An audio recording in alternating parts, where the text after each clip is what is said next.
and welcome to another episode of Down to Disness, a monthly series where I pick a Disney animated movie and talk about its history and impact on pop culture. This month's movie is 1973's Robin Hood, the movie that made everyone question why they were attracted to an anthropomorphic fox. Unless you were born in the 2000s, in which case it might be Zootopia. Guys, I'm a little surprised at how little there is to say about Robin Hood. Some Disney movies are riddled with controversy, some took so long to make, some were Walt's favorites, some were failures. Robin Hood is just kind of there. That being said, the number one most significant thing about Robin Hood is that it was the first Disney animated movie to be produced pretty much entirely without Walt Disney being alive. Walt knew about the movie and had planned it to be made, but was no longer alive when it was in production. So it was truly the big test for Disney animation to see if they could survive without Walt. The beginnings of this movie go back so far that it's actually around the time that Snow White was coming out that Walt decided he wanted to make this kind of movie. But in the beginning, it was not Robin Hood. Around that time, Walt became interested in adapting the tale of Reynard the Fox. And if you're like me, you have no idea who Reynard the Fox is, and you've never heard of him ever before. To put it simply, Reynard was a fox who, in his stories, ended up deceiving lots of other anthropomorphic animals. So eventually, Walt decided that Reynard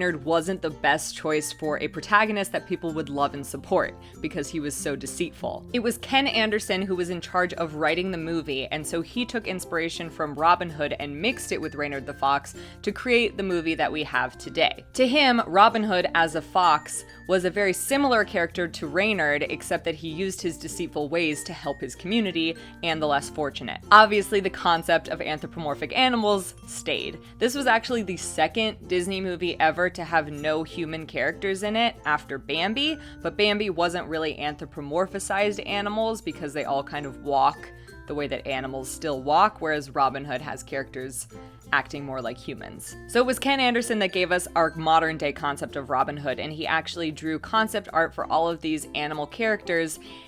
But unfortunately, the rest of the team didn't follow his lead and they changed a lot of what he had drawn for the original story. It is said that he cried when he saw what everyone had done to his drawings for the Robin Hood characters. That's just how it goes sometimes, Ken. One concept of Ken Anderson's that was nixed by director Woolly Reitherman was the idea to have Robin Hood's merry men in the Disney version. You'll notice that there are no merry men in the movie Robin Hood except for Little John. The reason for this is that Woolly Reitherman wanted it to be more of a buddy cop movie.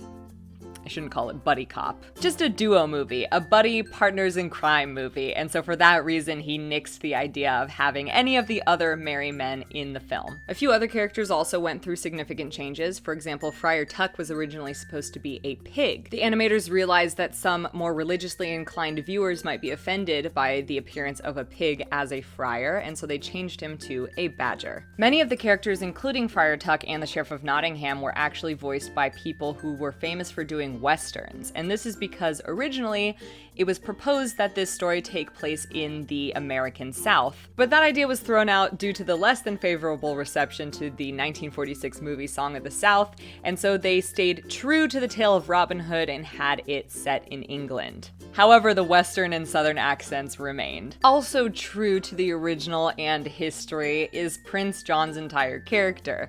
Disney decided to write him as very infantile and just a big crybaby, which is kind of a stab at the very real Prince John, who was known as the Fool of England. And to round out our character fun facts, I'm sure a lot of you have noticed that Little John bears a striking resemblance to Baloo from The Jungle Book. Not only do Baloo and Little John look almost identical except for their coloring, but they're both voiced by the same voice actor, Phil Harris. Their similarities are not a coincidence. Like a lot of the animated movies from the 60s and 70s, Robin Hood made use of the Xeroxing animation technique and had a lot of recycled animation in it as well.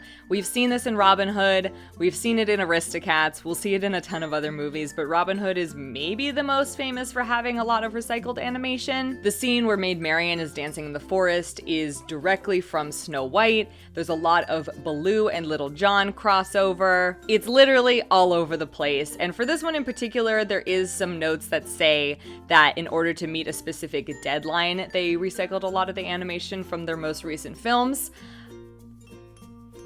And here are some of my favorite fun facts about Robin Hood, since I'm literally done talking about the production and history of the movie because there's not a lot to say. Did you know that the opening theme was reused for the hamster dance? Imagine it sped up double time at least.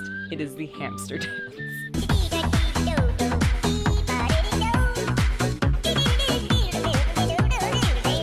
It's the hamster dance. While Robin Hood isn't particularly famous for its soundtrack, the song Love was nominated for Best Original Song at the Oscars. And last but not least, this was the last Disney animated movie that would be seen by all 9 of the 9 old men. So while I was a little bit disappointed at how little I could find out about the history behind the making of Robin Hood, I think that it's safe to say that it does remain relevant to audiences today just because it was the first truly animal-dominated, anthropomorphized Disney tale. It heavily inspired Zootopia.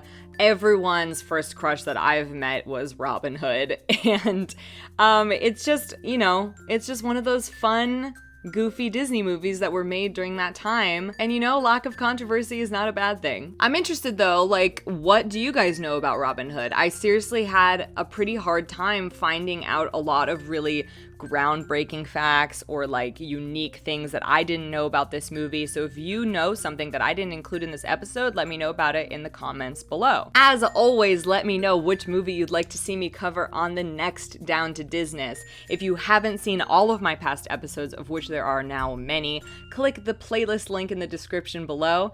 I've got a lot of the 90s movies in there now, and I'm just working my way through the list, so I promise I'll do your faves eventually.